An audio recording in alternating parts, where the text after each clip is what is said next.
Welcome back to The Project. Well, earlier this month, the Senate announced an inquiry into bank closures affecting rural and regional communities. One New South Wales town says enough is enough, and they are putting the Commonwealth Bank on notice.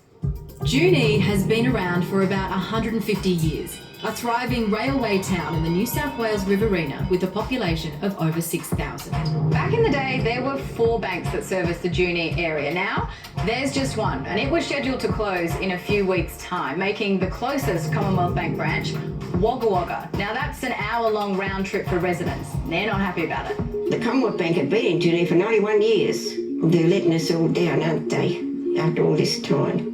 Maisie Robinson has been banking with CBA for a very long time. And then you see I've got the bank book from when I was 9 years old, 1943. Wow.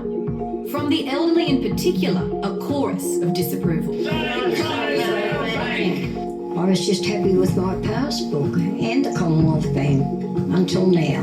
I personally believe it was a sheer act of bastardry by the bank on the people of Junee. The locals are well aware that more than 700 banks have closed around the country over the past 3 years, but they want theirs to stay open. I mean, these banks are making billions of dollars in profit. What's wrong with these people? They're just bloody dead set greedy. Tony Clough farms sheep, canola and wheat on the outskirts of Junee. Now, I'm a shareholder of the Commonwealth Bank, so I'm happy to forego dividends for the simple reason to give us better customer service. The future of banking for rural and regional areas? Apparently this, your local post office. CBA says that 97% of cash transactions can be done here. It's great for doing your mail, but it's not a bank. Now, if you, Georgie, want to go in there and put $100,000 into an investment, you got every Tom, Dick and Harry looking over your shoulder saying, oh, Georgie's got 100 grand, she's investing. So, I mean, that's not proper and it's not right. And if you're elderly or disabled, there's a couple of other problems with CBA's Bank at Post solution in Junee. Not many people can get in there because there's 2 steps up into it. We have members that are disabled and they would have a hell of a job getting into the post office.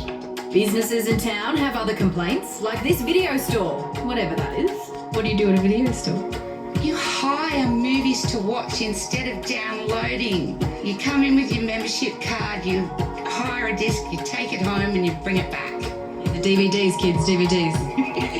Many of Marnie's customers pay in cash. She deposits at the bank a couple of times a week. I know how busy that bank is. I just couldn't understand their justification in doing it.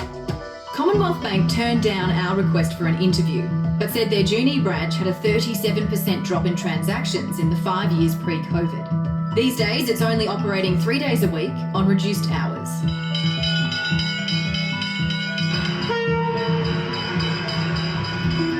Across the tracks, one of Junee's sweetest tourist attractions, the Licorice and Chocolate Factory reckons the bank's relationship with the town has turned sour. The communication with this whole shutdown has been pretty bad for something that is such a big business.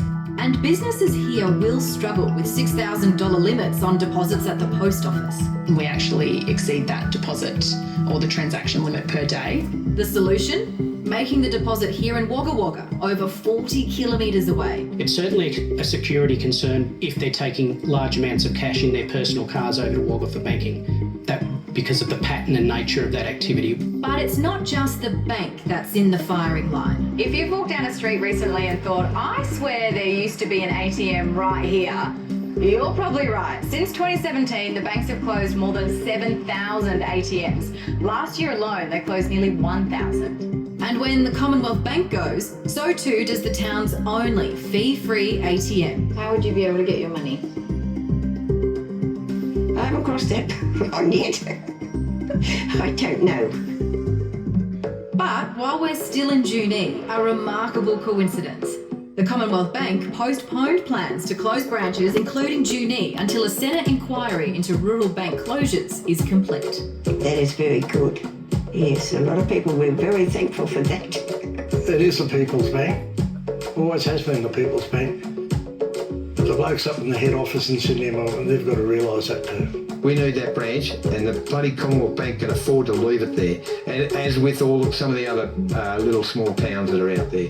I mean, for heaven's sakes, grow up, CEOs, grow up. There you go, you heard it from Tony. It's such a huge issue for not only the people of Junee, but right around the country when it comes to regional towns, because people are, over 80, over 90, they don't have computers. So for everyone who's like, just go online, they're like, well, I don't have a computer, I don't have a steady internet connection, I don't have a smartphone, and quite frankly, they don't want to learn because they feel like they don't have to, they shouldn't need to at this stage in their life. And while the Senate inquiry is ongoing, Westpac, they've said that they will pause the planned closures of 8 branches, but while they've made that decision, they are still closing branches elsewhere. There was a few that closed last week, 2 are closing in WA this week. Wow. 2 to Credit Commonwealth Bank, they are sticking with not closing the branches while the inquiry is underway. But I just